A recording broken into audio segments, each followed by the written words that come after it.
Welcome to Caching Waves. This is an Elliott wave update for XRP. Now I'm going to focus on the smaller time frames in a moment, but in case you're new here, the correction I have us in, this is a daily chart, is a multi-year contracting triangle. Now in Elliott wave terms, what that looks like is a series of three wave moves, 5 waves in total as an A, B, C, D, E. You get higher lows, lower highs until you get your final E leg, and then you get trend continuation. That's what it looks like idealized, top left corner. This is what it looks like in real time. So it's important to note the rules of the triangle is we cannot come below the C wave low or it invalidates the triangle at 28.72 according to Binance. I have our E wave as complete already. So for this to be the E wave, we must hold above this level. So for trading purposes, that's the level I want to see hold, 38.23. Now, it's funny, I always get comments when I talk about this stuff, but if you're new here and you say nothing justifies this for XRP, XRP is a dead coin, all this and that, you have to realize that that's usually how a triangle pans out, especially over multi-years. Everybody sleeps on it, assumes nothing without realizing it's making higher lows and lower highs as a triangle pattern. And when everybody least expects it, that's when it just absolutely takes off. And people say, well, what's the catalyst? What's the news? I guarantee you, if this ends up playing out, there will be lots of good news up here. But we will be in the trade well in advance before that happens.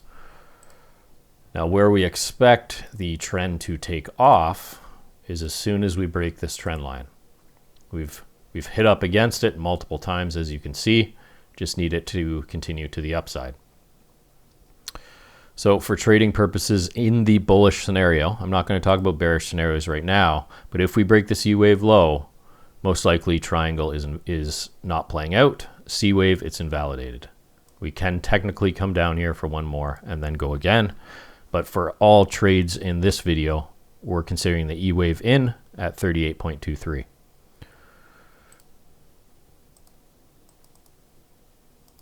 Okay, let's go to the smaller time frames.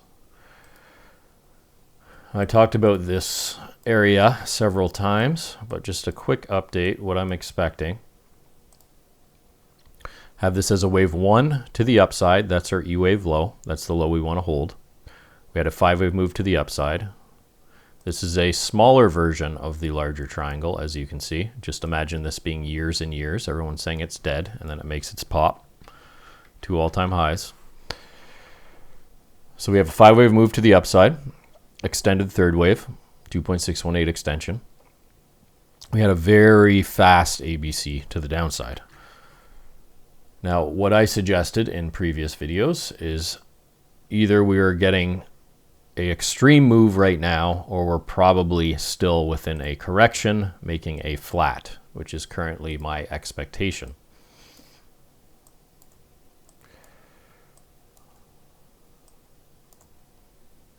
So, if our wave 1 is complete, remember we're making 5 waves to the upside. I do not think this is the wave 2 currently. It's possible, and I'll explain how, but as of right now, I think we're mid-correction.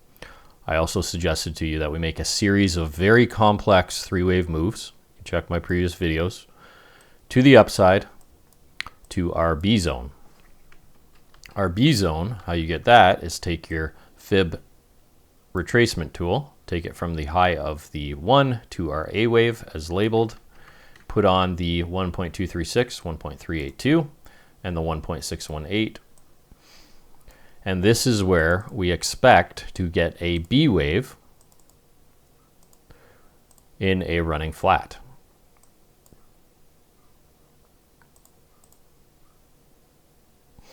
Now, one thing I want to note, where did that go? There. I want to throw on our trend line so we can see where that is. You can see how close it is. We rejected right off it.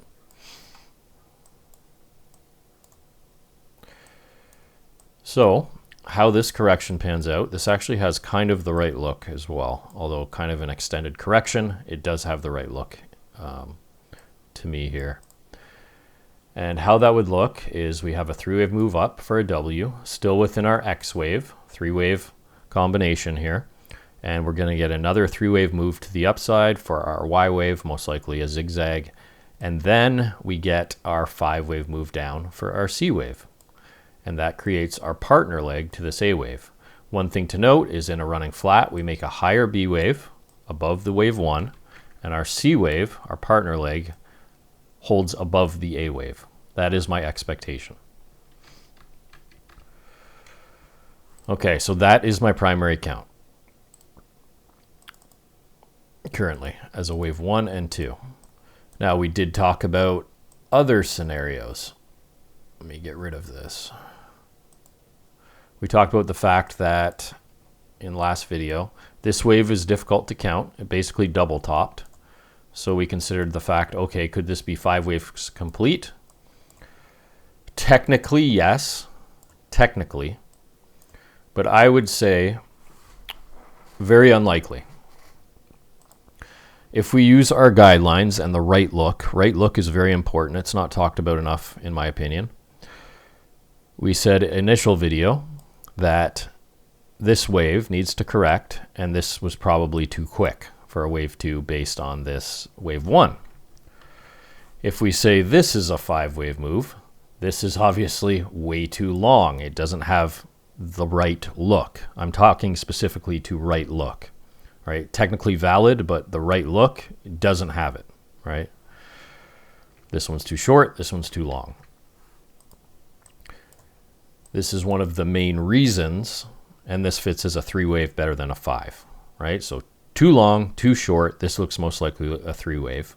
So we kind of use a series of elimination, and that's why this count becomes my primary, because it looks the best. It doesn't look extreme in length compared to this wave 1. We could come up quickly too, something like this, and finish over here. And then we get our 3rd wave. But it doesn't look extreme, where this looks too quick, this looks too long, right? This doesn't look like a 5-wave. So this is why this is my primary. Now, alternatively,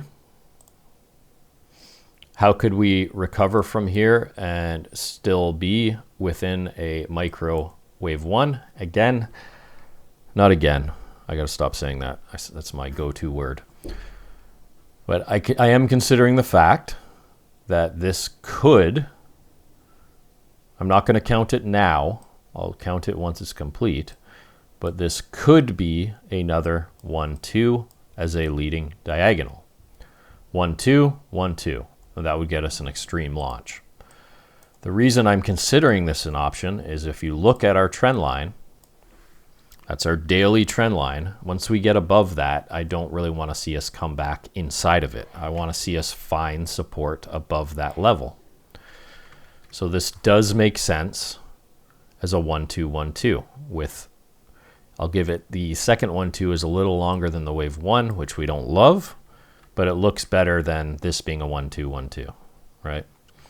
More probable.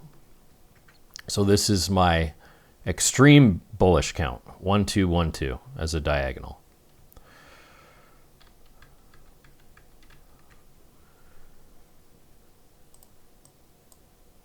Okay. Now going with those 2 counts, I'm not going to do a bearish count on here for this video. We're just considering the bullish scenario right now. But obviously invalidation of both these counts is right at this low at around 43 cents. So all trading purposes for this that I'm discussing for myself, ultimate stops are at that low. Okay, let's go back to that flat, this being my primary. One thing you'll note is in the diagonal scenario and the flat scenario, the next direction is most likely to the upside, which is always good when you get multiple counts going in the same direction. That's the important thing. We can figure out what the wave is after, but if we get the direction correct, who cares, right? We're winning, right? That's the point. So I am expecting a little further downside here. remember, we can count this as 3 or 5 with the double top. It makes this correction almost impossible to have a nice count on, because if this is a C wave high, I've had this as a very ugly diagonal where basically we double topped. Very ugly, right? As an A wave. B, look for 5 waves down here. But if this is a 5 wave move or the C wave is over here, then we get a combination, right? Zigzag, most likely another zigzag. So very difficult to get a high probability count. So I'm not even going to try in this area. What I will note is our Y equals W, if this is our W, X, Y at the 1-to-1.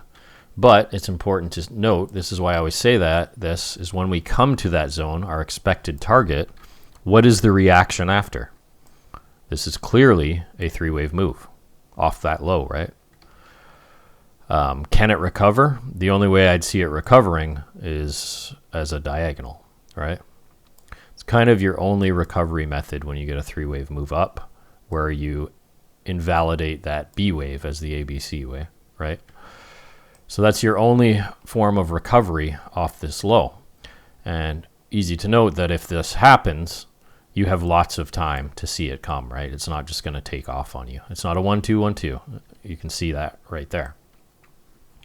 So I put on my modified pitchfork here. This can get adjusted too based on which pivot you pull from.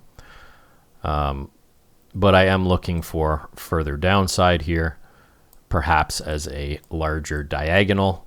Unsure, unclear, but you can see we're coming down to our support areas of this move to the upside, which is the 50, 618, and finally the 786, right? I'd like to see it hold between the 50 and the 618, maybe the 1.236, 1.382 extension there of W, which is right down in this zones, and see the reaction at the bottom end of this modified pitchfork. So as we're coming down here, my only suggestion to you is pay attention at these levels. Look for, even down at the 15-minute, say we come down to this zone, look for a 5-wave move off a low and a pullback, right? If you see this, this switches probabilities for you that this is a wave 1 and 2, right? You can't have a 5-wave correction. It's either an A wave or a wave 1, and at least the next wave should go to the upside. So we don't always get this. If you've been watching my videos, sometimes we get diagonals. It makes things very difficult because diagonals look exactly like WXY corrections. That's why a lot of times I'll wait for a break above in that scenario. Let the market come to me first. But this is the ideal scenario. We come down, finish this correction, make a 5-wave move, buy the pullback. That's what I'm looking for. So as of right now, I am sidelined on this, waiting for a reaction at one of these levels. Sorry for the messages, guys. I got Signal on. I keep getting messages. All right, that's closed down.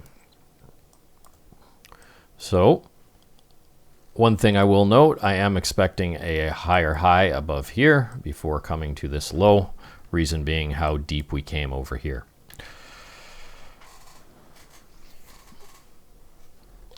Okay, and obviously this is not a matching leg over here. So it's funny, I got a message, it actually made me laugh in the last video if you're watching. It was like, so you're saying it can go up and it can go down, and 50% of the time it'll go up and it'll go down. So basically you have no idea what you're talking about. It was funny. I can understand from someone that hasn't studied Elliott wave that it sounds like you have no idea what you're doing. But the point is, 2 of our counts are to the upside, and this is why it's valuable. Say we get our move down and we get our micro 5 up and a nice pullback.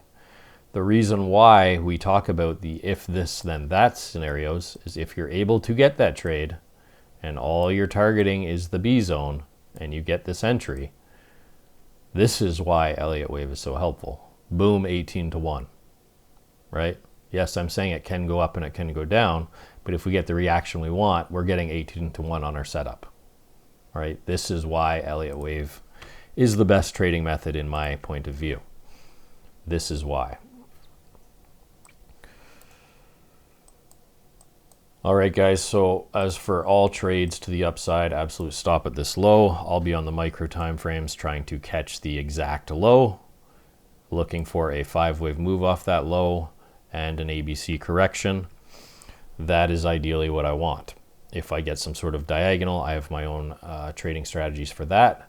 But my primary right now is we get this B and the C from slightly lower lows. And then we finally continue to the upside.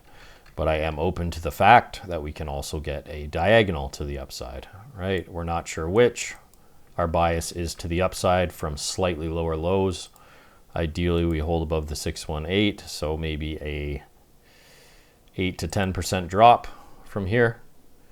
Hit one of our second targets, 1.236, 1.382 for our Y wave, and hit the bottom end of this modified pitchfork.